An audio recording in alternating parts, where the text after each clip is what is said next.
Halo teman-teman, kali ini keluarga Upin Ipin sedang mencari obat ajaib.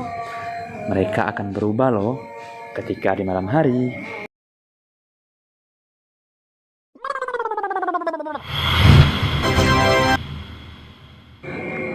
Nah, si Adit telah berubah menjadi pocong teman-teman. Haha, yuk kita lihat yang lain yuk.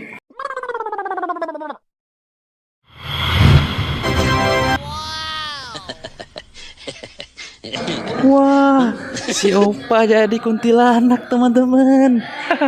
Yuk kita lihat yang lain lagi yuk.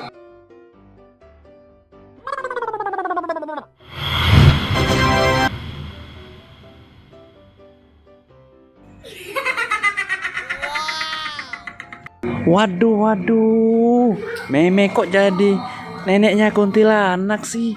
Wah, semakin seru aja nih teman-teman ya.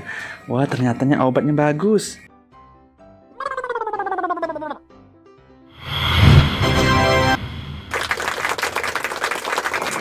Ternyata nggak disangka Bang Udinnya berubah jadi Dracula teman-teman. Nah, yang terakhir Mael.